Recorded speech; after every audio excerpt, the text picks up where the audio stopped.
participation in a process that validates an establishment that never meaningfully changes? What if that establishment doesn't want and doesn't have the consent of the governed?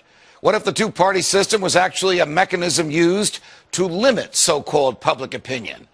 What if there were more than two sides to every issue, but the two parties wanted to box you into a corner, one of their corners?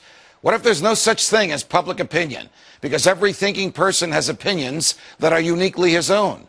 What if what we call public opinion was just a manufactured narrative that makes it easier to convince people that if their views are different, then there's something wrong with that, or there's something wrong with them?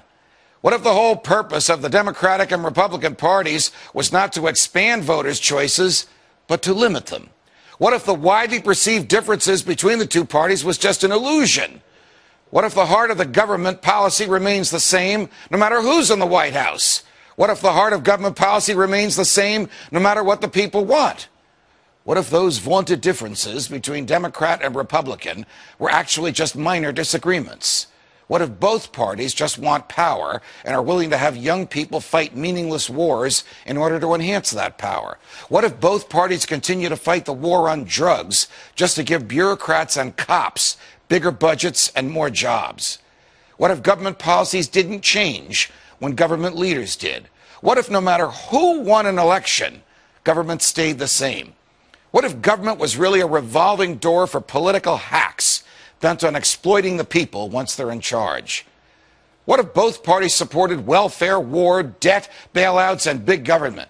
What if the rhetoric that candidates displayed on the campaign trail was dumped after electoral victory? What if Barack Obama campaigned as an anti-war, pro-civil liberties candidate and then waged senseless wars while assaulting your rights that the Constitution is supposed to protect? What if George W. Bush campaigned on a platform of non-intervention and small government and then waged a foreign policy of muscular military intervention and a domestic policy of vast government borrowing and growth?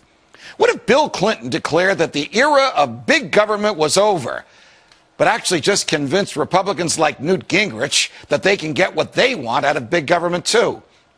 What if the Republicans went along with it? What if Ronald Reagan spent 6 years running for president, promising to shrink the government, but then the government grew while he was in the White House? What if, notwithstanding Reagan's ideas and cheerfulness and libertarian rhetoric, there really was no Reagan revolution at all? What if all this is happening again? What if Rick Santorum is being embraced by voters who want small government, even though Senator Santorum voted for the Patriot Act, for an expansion of Medicare, and for raising the debt ceiling by trillions of dollars? What if Mitt Romney is being embraced by voters who want anyone but Barack Obama, but they don't realize that Mitt Romney might as well be Barack Obama on everything from warfare to welfare? What if Ron Paul is being ignored by the media, not because, as it claims, he's unappealing or unelectable, but because he doesn't fit into the pre-manufactured public opinion mold used by the establishment to pigeonhole the electorate and create the so-called narrative that drives media coverage of elections?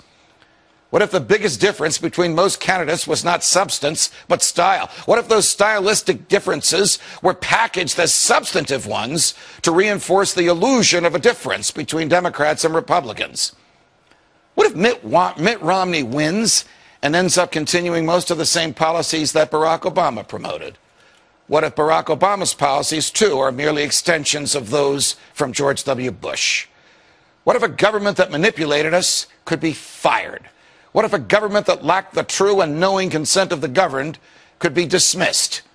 What if it were possible to have a real game changer? What if we need a Ron Paul to preserve and protect our freedoms from the government? What if we could make elections matter again? What if we could do something about this? From New York, defending freedom every night of the week.